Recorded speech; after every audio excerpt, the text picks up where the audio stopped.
Hi hello ನಮಸ್ತೆ ಗೆಳೆಯರೆ. ಇಂದಿನ ಈ ವಿಡಿಯೋದಲ್ಲಿ ಏನಪ್ಪಾ ಮಾಹಿತಿ ಕೊಡಕ್ ಬಂದಿದ್ದೀನಿ ಅಂತ ಹೇಳಿದ್ರೆ, ಇಲ್ಲಿ ನೋಡ್ತಿರ್ಬೋದು ಯಾವ್ದಾದ್ರು ಪಾರ್ಕ್ ಗಿರ್ಗ್ ಬಂದಿದ್ದೀರಾ, ಇಷ್ಟು ಗ್ರೀನ್ ಆಗಿದೆ ಅಂತ ನೀವು ಕೇಳ್ಬೋದು. ಕೇಳೋದಕ್ಕೆ ಆನ್ಸರ್ ನನ್ನ ಕಡೆಯಿಂದ ಬಂದು ಪುದೀನ ಸೊಪ್ಪು. ಸೊ ಪುದೀನ ಸೊಪ್ಪು ಅಂತ ಹೇಳಿದ್ರೇನೆ ಗೊತ್ತಿರ್ತದೆ, ಯಾವುದೇ ಒಂದು ಮಸಾಲೆಯುಕ್ತ ಆಹಾರಗಳನ್ನ ನಾವು ರೆಡಿ ಮಾಡ್ಬೇಕಂತ ಹೇಳಿದ್ರೆ ಇದಿಲ್ದಿರೋ ಫುಲ್ಫಿಲ್ ಆಗಲ್ಲ. ಯಾವುದೇ ಒಂದು ನಾನ್ ವೆಜ್ ಆಗಿರಲಿ, ಒಂದು ಇದಾಗಿರಲಿ, ಒಂದು ಸ್ಮೆಲ್ಗೆ ಫ್ರಾಗ್ರೆನ್ಸ್ಗಂತಾನೆ, ಒಂದು ಟೇಸ್ಟ್ಗಂತಾನೆ ಈ ಒಂದು ಸೊಪ್ಪನ್ನ ಬಳಕೆ ಮಾಡ್ತಾರೆ. ಸೊ ಆ ಥರ ಒಂದು ಕೃಷಿನ ಸುಮಾರು ವರ್ಷಗಳಿಂದ ಮಾಡ್ಕೊಂಬಂದಿರೋಂಥ ಒಬ್ಬ ಅನುಭವಿ ರೈತರ ಹತ್ರ ಇವತ್ತು ನಾವು ಮಾತಾಡೋಣ ಅಂತ ಬಂದಿರೋದು. ಒಟ್ಟಾರೆ ಮಾಹಿತಿ ಪೂರ್ತಿ ನಿಮಗೆ ಸಿಗುತ್ತೆ ಪುದೀನ ಬೆಳೆ ಬಗ್ಗೆ. ದಯವಿಟ್ಟು ಪೂರ್ತಿ ವಿಡಿಯೋ ನೋಡಿ ನಿಮ್ಮ ಸಹಕಾರ ಕೊಡಿ. ವಿಡಿಯೋ ಏನಾದರೂ ಇಷ್ಟ ಆದರೆ ಚಾನಲ್ನ ಸಬ್ಸ್ಕ್ರೈಬ್ ಮಾಡ್ಕೊಳ್ಳಿ, ವಿಡಿಯೋಸ್ನ ಆದಷ್ಟು ಲೈಕ್ ಮಾಡಿ ಶೇರ್ ಮಾಡಿ. ಅಣ್ಣ ನಮಸ್ಕಾರ. ಅಣ್ಣ ನಮಸ್ಕಾರ ಅಣ್ಣ. ಅಣ್ಣ ನಿಮ್ಮ ಹೆಸರು ಮತ್ತೆ ನಿಮ್ಮೂರು ಅಣ್ಣ? ರಾಮಕೃಷ್ಣಪ್ಪ. ನಮ್ಮ ಹೆಸರು ಹ್ಮ್ ಕೆ ಉಪ್ಪರಹಳ್ಳಿ, ಮಾಸ್ತಿ ಹೋಬ್ಳಿ ಅಲ್ವಾ? ಮಾಸ್ತಿ ಹೋಗ್ಲಿ. ಸಮಯ ಎಷ್ಟು ವರ್ಷಗಳಿಂದ ನೀವು ಪುದೀನ ಕೃಷಿ ಮಾಡ್ಕೊಂಡು ಬಂದಿದ್ದೀರಾ? ನಾವು ಹೆಚ್ಚು ಕಮ್ಮಿ ಇನ್ನೇನು ಹೆಚ್ಚು ಕಮ್ಮಿ ನಾವು ಒಂದು 25 ವರ್ಷದಿಂದ ಮೇಲೆ ನಾವು ವ್ಯವಹಾರ ಮಾಡ್ತಾ ಇರೋದು. ಆಗಿಂದ ಪುದೀನ ಕೃಷಿನೆಲ್ಲ ಇದೆ? ನಾವು ಬೆಳೆಯೋದು, ಹಾ, ಮಾರ್ಕೆಟ್ಗೆ ಹಾಕೋದು. ಎರಡು ನೀವು ಬೆಳೆನೂ ಮಾಡ್ತೀರಾ, ಜೊತೆಗೆ ವ್ಯಾಪಾರನೂ ಮಾರ್ಕೆಟ್ಗೂ ಹಾಕ್ತಿವಿ. ಓಕೆ ಅಣ್ಣ.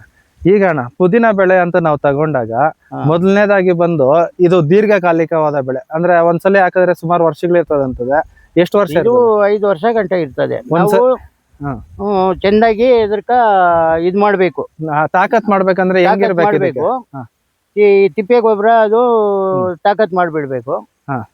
ತಿಪ್ಪೆ ಗೊಬ್ಬರ ಅದು ಚಂದಾಗಿ ತಾಕತ್ ಮಾಡ್ಬಿಟ್ರೆ ನಾವು 5 ವರ್ಷ ಅದಕ್ಕ ನಾವು ಏನು ಬೇರೆ ಬೆಳೆ ಮುಡ್ಗಕ್ ಆಗೋದು ಇಲ್ಲ. ಕೊಯ್ಕೊಂಡ್ ಕೆಲಸ ಮಾಡ್ತಾ ಇರ್ಬೋದು. 5 ವರ್ಷ ಕೆಲಸ ಮಾಡ್ತದೆ. ಇವಾಗ 5 ವರ್ಷ ಇರ್ಬೇಕಲ್ಲ. 5 ವರ್ಷಕ್ಕೆ ಸೇರಿಸಿ ಒಂದೇ ಸಲ ಹೊಡೆದ್ಬಿಡೋದು. ಹೊಡೆದ್ ಬಿಡೋದು. ಈಗ ಚೆನ್ನಾಗಿ ನಾವು ಉಳುಮೆ ಉಳುಮೆ ಹೆಂಗಿರ್ಬೇಕು? ಉಳುಮೆ ಹೆಂಗಿರ್ಬೇಕು? ಗೊಬ್ಬರ ಬಂದು ತುಂಗೆ ಇರಬಾರ್ದು. ತುಂಗೆ ಒಂದ್ ಇರಬಾರ್ದು. ಏನೋ ಚಿಕ್ಕದಾಗಿ ಕಳಿಗಳು ಬರ್ತವೆ, ಅದು ವರ್ಕೋಬೇಕು. ವರ್ಕೊಂಡು ಆಮೇಲೆ ನಾವು ಗೊಬ್ಬರಗಳು ರೆಸ್ಟ್ ಕೊಡ್ಬೇಕು. ಮಾಮೂಲಿ ಮೂಟೆ ಗೊಬ್ಬರ ಒಂದು 2 ಕಿತ ಕೊಡ್ಬೇಕು. 2 ಕಿತ. ಉಳುಮೆ ಹೆಂಗ್ ಮಾಡ್ತೀರಾ? ಫಸ್ಟ್ ನಾಟಿ ಮಾಡಕ್ ಮೊದ್ಲು ಗೊಬ್ಬರ ಎಲ್ಲ ಹಾಕಿ ಮಾಮೂಲಿ ನಾವು ಬೇರೆ ಬೆಳೆಗಳ್ಕ ಹೆಂಗೆ ಇದ್ ಮಾಡ್ತೀವಿ ಹಂಗ್ ಮಾಡ್ಬಿಟ್ಟು ಪಟ ಕಟ್ಬಿಟ್ರೆ, ಪಟ್ಗಳು ಕಟ್ಬಿಟ್ಟು ನೀರ್ ಬಿಟ್ಟು ನಾವು ಗದ್ದೆ ಪೈರು ಊತಂಗೆ ಕೂತ್ಕೊಂಡ್ಬರ್ತೀವಿ. ಇವಾಗ ಪಟ ಅಂತ ಹೇಳಿದ್ರೆ ಇವಾಗ ಬರೀ ಸ್ಪ್ರಿಂಕ್ಲರ್ ಐತೆ ಅಂತ ಹೇಳ್ಬಿಟ್ಟು ಹಂಗೆ ಬಿಡಂಗಿಲ್ಲ. ಪಟ ಕಟ್ಬಿಟ್ಟು ನೀರ್ ತುಂಬಿಸ್ಬಿಟ್ಟು ಚೆನ್ನಾಗಿ ಒಳ್ಳೇದು ಬಿರ್ನ ಅಂಟ್ತದೆ. ಬಿರ್ನ ಅಂಟ್ಕೊಂತದೆ. ನಾಟಿ ಮಾಡಕ್ ಮೊದ್ಲು ಚೆನ್ನಾಗಿ ನೆನ್ಸ್ಬಿಡ್ಬೇಕು ಪಟದಾಗ. ಆಮೇಲೆ ಸ್ಪ್ರಿಂಕ್ಲರ್ ಆಗ್ಬಿಟ್ರೆ ನಡೀತದೆ. ಸ್ಪ್ರಿಂಕ್ಲರ್ ಆಗ್ಬಿಟ್ರೆ ಆರಾಮಾಗಿ ಹೊಡ್ಕೊಂಡಿರ್ತವೆ. ಜಲ್ದಿ ಅಂಟ್ತದೆ. ಇವಾಗ ನೀವು ಇಲ್ಲಿ ನೋಡೋದಾದ್ರೆ ಇದೆಲ್ಲ ಒಂದೊಂದು ಪಟಗಳು ಕಟ್ಟಿರೋದು. ಎಲ್ಲ ಪಟ ಕಟ್ಟಿರೋದು. ಇದು ಪಟ ಕಟ್ಟಿ ನೀರ್ ಬಿಟ್ಟು ಊತಿರೋದು. ಸರಿ ಅಣ್ಣ. ಈಗ ನಾವು ಊತ್ಬೇಕು ಅಂತ ಹೇಳಿದ್ರೆ ಇದ್ರದ್ದು ಏನಾದ್ರು ಬೇರೆಗಳು ತಕೊಂಡ್ ಬರ್ಬೇಕಾ, ಇಲ್ಲ ನರ್ಸರಿನಾಗೆಲ್ಲ? ಬೇರೆ ಏನೂ ಇಲ್ಲ, ರೆಸ್ಟ್ ಬಲ್ಪ್ ಇರ್ಬೇಕು. ರೆಸ್ಟ್ ಬಲ್ಪ್ ಇದ್ರೆ ಅದು ಅಂಟ್ಕೊಂತದೆ. ಬಿಸಿಲಕ್ಕೂ ಒಣಗ್ದೀರಾ ಅಂಟ್ಕೊಂಡ್ ಬಿಡ್ತದೆ. ಅದೇ ನಾವು ಎಳಸು ಸೊಪ್ಪು ಉದ್ರೆ ಹೋಗ್ಬಿಡ್ತದೆ. ಇವಾಗ ಫಸ್ಟ್ ಉಣೋವಾಗ ಇವಾಗ ಹೆಂಗೆ 2-3 ಕಡ್ಡಿಗಳು ಎತ್ಕೊಂಡು ಉಣ್ಬೇಕಾ? ಒಂದೊಂದೇ ಕಡ್ಡಿ? ಒಂದು 4 ಕಡ್ಡಿ ಹಾಕ್ಬೇಕು. 4 ಕಡ್ಡಿ. ಇವಾಗ ಒಂದು ಅಂದಾಜು ತೋರ್ಸೋದಾದ್ರೆ ಕಿತ್ತು ತೋರಿಸ್ಬಿಡಿ ಸ್ವಾಮಿ. ಒಂದ್ 4, 5 ನೋಡಿ ಹಿಂಗೆ ಹಿಂಗ್ ಊತ್ರೆ ಆರಾಮಾಗಿ ಅಂಟ್ಕೊಂತದೆ. ಇವಾಗ ಒಂದು ಕುಚ್ಚಿಂದ ಇನ್ನೊಂದು ಕುಚ್ಚಿಗೆ ಎಷ್ಟೆಷ್ಟು ಅಂತರ ಕೊಡ್ತೀರಾ ಉಣೋವಾಗ? ಏನು ಅಂದ್ರೆ ಇವಾಗ ಎಷ್ಟು ದೂರಕ್ಕೆ ಒಂದೊಂದು ಕುಚ್ಚು ಉಣ್ತೀರಾ ಇದನ್ನ? ಅದು ಮಾಮೂಲಿ ನಾವು ಏನು ಇಲ್ಲ, ಒಂದು ಅಂದಾಜ್ ಮೇಲೆ ನೋಡಿ ಇಷ್ಟಕ್ಕೊಂದು ಇರ್ತದೆ. ನೋಡಿ ಹಿಂಗೆ ಉಳ್ತೀವಿ. ತಿರ್ಗಾ ಅದ್ರ ಪಕ್ಕ ನಾವು ನೋಡಿ ಒಂದು ಅರ್ಧ ಅಡಿ ಅಂತರದಲ್ಲಿ ಉಣ್ಕೊಬೇಕು.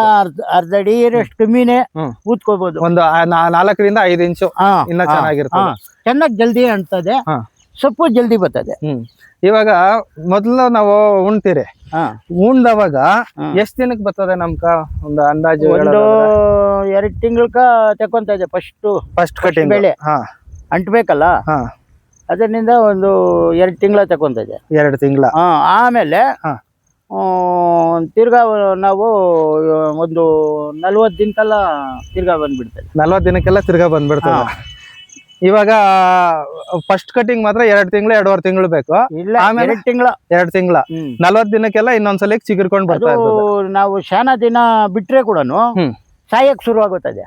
ಜಾಸ್ತಿ ದಿನ ಬಿಟ್ರೆ ಒಳಗಡೆನೆ ಹಣ್ಣೆಲೆ ಬಂದು ಸತ್ತೋಗ್ಬಿಡ್ತದೆ. ಸತ್ತೋಗುತ್ತದೆ. ಹಾ. ಅದಕ್ಕ ನಾವ್ ಏನ್ ಮಾಡ್ಬೇಕು, ಹ್ಮ್. ಅದು ಜಲ್ದಿ ನಾವು ಕೈ ಇನ್ನು ಇಷ್ಟು ಮಾತ್ರ ಸೊಪ್ಪು ಬಂದ್ಬಿಟ್ರೆ ಅವಾಗ ನಾವು ಕಟಿಂಗ್ ಮಾಡಿಬಿಡ್ಬೇಕು. ಕಟಿಂಗ್ ಮಾಡ್ಬಿಡ್ಬೇಕು. ಇವಾಗ 1 ವರ್ಷಕ್ಕೆ ತಗೊಂಡ್ರೆ ನಾವು ಎಷ್ಟು ಸರ್ತಿ ಕಟಿಂಗ್ ತಗೋಬಹುದಣ್ಣ ಒಂದು ಅಂದಾಜು 1 ವರ್ಷದಲ್ಲಿ? ವರ್ಷಕ್ಕ ಒಂದು 7 ಬೆಳೆ 7 ಬೆಳೆ ತಗೋಬಹುದು. ಇವಾಗ ಸರಿ ನಾಟಿ ಮಾಡಿದ್ದು ಆಯ್ತು, ಆಮೇಲೆ ಇನ್ನ ಚಿಗುರು ಅದ್ ಹೊಡ್ಕೊಂಡ್ ಬರ್ತದೆ. ಆಮೇಲೆ ಗೊಬ್ಬರ ಎಷ್ಟ್ ದಿನಕ್ಕೆ ಕೊಡ್ಬೇಕಾಗ್ತದೆ? ಸ್ವಲ್ಪ ಚಿಗುರು ಚಂದಾಗಿ ಬರ್ಬೇಕು. ನೋಡು ಇಷ್ಟು ಚಿಗುರು ಬರ್ಬೇಕು. ಒಂದೂವರೆಷ್ಟು ಚಿಗುರು ಹುಟ್ಟದ್ ನೋಡಿ, 1.5 ಇಂಚ್ 2 ಇಂಚ್ ಬರ್ಬೇಕು. ಆ ಚಿಗುರು ಹುಟ್ಟವಾಗ ಸ್ವಲ್ಪ ಮುದ್ದು ನೋಡ್ಸ್ಬೇಕು. ಮುದ್ದಂದ್ರೆ ಏನ್ ತೊಂದ್ರೆ ಬರ್ತದೆ ಸ್ವಾಮಿ ಇದಕ್ಕೆ? ಜಾಸ್ತಿ ಹುಳಾಗ ಏನಾದ್ರು ಬೀಳ್ತದ? ಹುಳು ಬೀಳ್ತದೆ. ಅದಕ್ಕ ಏನ್ ಮಾಡ್ಬೇಕಂದ್ರೆ ನಾವು ನೋಡ್ಕೊಂಡು ಚೆಕ್ ಅಂತೇಳಿ ಮುದ್ದು ಹೊಡೆದ್ ಬಿಟ್ರೆ ಜಲ್ದಿ ಚಿಗುರು ಬರ್ತದೆ. ಜಲ್ದಿ ಚಿಗುರು ಬಂದ್ಬಿಡ್ತದೆ. ಹುಳ ಬೀಳ್ತದೆ. ಅದು ಬಿಟ್ರೆ ರೋಗ ಏನಾದ್ರು ಬಂದ್ರೆ ಏನ್ ರೋಗ ಬರ್ತದೆ? ರೋಗ ಅದು ಹಲಸಿನ ರೋಗ ಬರ್ತದೆ.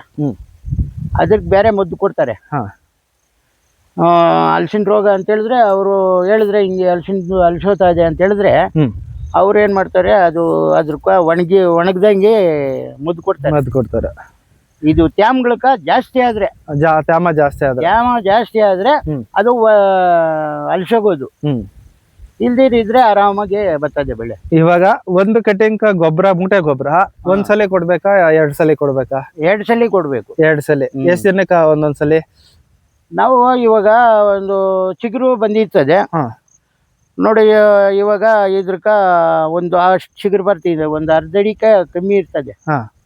ಅವಾಗ ಒಂದ್ ಕಿತ ಕೊಟ್ಬಿಟ್ರೆ ಚಿಗುರಾಗೆ ಒಂದ್ ಕಿತ ಕೊಟ್ಬಿಡ್ಬೇಕು. ಆಮೇಲೆ ಒಂದ್ ಅರ್ಧ ಅಡಿ ಬಂದವಾಗ ಅರ್ಧ ಅಡಿ ಬಂದ್ಮೇಲೆ ಗೊಬ್ಬರ ಮದ್ದು. ಯಾವ ಗೊಬ್ಬರ ಕೊಡ್ತೀರಾ? ಮದ್ದು ಇದು ಗೊಬ್ಬರ ಕೊಟ್ಬಿಡ್ಬೇಕು. ಆಮೇಲೆ ಮದ್ದು ಹೊಡ್ಬಿಡ್ಬೇಕು. ಯಾವ ಗೊಬ್ಬರ ಕೊಡ್ತೀರಾ? ನಾವು 20-20 16-20 ಯಾವ್ದಾದ್ರು ಒಂದ್ ಮೂಟೆ ಗೊಬ್ಬರ ಆಗ್ಬೋದು. ಆಮೇಲೆ ಮದ್ದುಗಳು ಅಷ್ಟೇ, ಒಂದ್ಸಲಿ 2 ಸಲ ಮದ್ದು ಹೊಡೆದ್ರೆ ಹೊಡಿಬೇಕು. ಒಂದು ಕಟಿಂಗ್ 2 ಸಲ ಗೊಬ್ಬರ ಜಲ್ದಿ ಬರ್ತದೆ ಸೊಪ್ಪು. 2 ಸಲ ಗೊಬ್ಬರ 2 ಸಲ ಮದ್ದು ಅಷ್ಟೇ. ಆಮೇಲೆ ಕಟಾವ್ ಬಂದ್ಬಿಡ್ತದೆ. ಇವಾಗ ಕಟಿಂಗ್ ಅಂತ ಹೇಳಿದ್ರೆ, ಕಟಿಂಗ್ ಮಾಡ್ಬಿಟ್ಟು ಈಗ ನೀವು ಯಾವ ಮಾರ್ಕೆಟ್ಗೆ ಜಾಸ್ತಿ ಕಳಿಸ್ತೀರಾ? ಇದು ನಾವು ಆಂಧ್ರ ಕಡೆ ಕಳಿಸ್ತಾ ಇದ್ದೀವಿ. ಆಂಧ್ರ ಕಡೆ.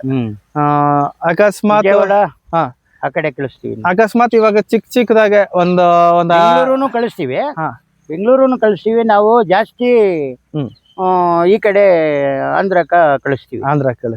ಇವಾಗ ಅಕಸ್ಮಾತ್ ಒಂದು ಚಿಕ್ಕದಾಗಿ ಒಂದು ಸಂಸಾರ, ಒಂದು 5 ಗುಂಟೆ ಜಮೀನ್ ಇರ್ತದೆ, ಅಂತವ್ರೇನಾದ್ರು ಇದನ್ನ ನಾಟಿ ಮಾಡ್ಕೊಂಡು ಏನಾದ್ರು ಜೀವನ ಕಟ್ಕೋಬಹುದಾ? ಅವ್ರ ಸಂಸಾರ ಸಾಕ್ಯಬಹುದು, ಹೊಡ್ಕೊಂಡು ಹೋಗ್ತಾರ. ಇವಾಗ 1 ಎಕರೆ ನೀಟಾಗಿ ಬೆಳೆ ಸೊಪ್ಪು ಅಂತಂದ್ರೆ ಒಂದು 20 ಗುಂಟೆ ಇದ್ರೆ 20 ಗುಂಟೆಗ ನೀವು ಒಂದು 100 ಕಟ್ಕೊಯ್ಕಂದ್ರೆ ಹೋದ್ರೆ ಕೂಡ ಅದ್ರಾಗ ಜೀವನ ಮಾಡ್ಕೊಬಹುದು.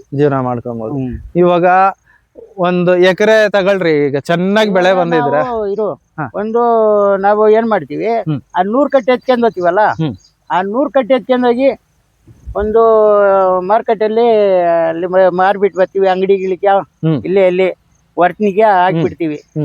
ನಾವು 5 ರೂಪಾಯಿ ಹಾಕಿದ್ರೆ ಅವ್ರ 10 ರೂಪಾಯಿ ಮಾರ್ಕೊಂತಾರೆ. 100 ಕಟ್ಟಿಗೆ ಎಷ್ಟಾಯ್ತು? 500 ರೂಪಾಯಿ. 500 ರೂಪಾಯಿ ಆಯ್ತು. ಸಾಕು. ಒಂದು ಸಂಸಾರ, ಒಂದ್ ಚಿಕ್ಕ ಸಂಸಾರಕ್ಕೆ ಸಾಕು. ಏನೋ ನಮ್ಮ ಹತ್ರ ಜಮೀನ್ ಇಲ್ಲ, ನಮಗೆ ಸಂಪಾದನೆ ಇಲ್ಲ ಅನ್ನೋರ್ಗೆ ಒಂದಿನಕ್ಕೆ ಒಂದು 100 ಕಟ್ಟು ವ್ಯಾಪಾರ. 20 ಎಕರೆಗೆ ಜೀವನ ಮಾಡ್ಕೋಬಹುದು. ಅವ್ರು ಆ ತರನೂ ಇದಾರೆ, ಪುಟ್ಟದಾಗ ಮಾಡೋರು ಇದಾರೆ ನಿಮ್ಮ ಅನುಭವದಲ್ಲಿ.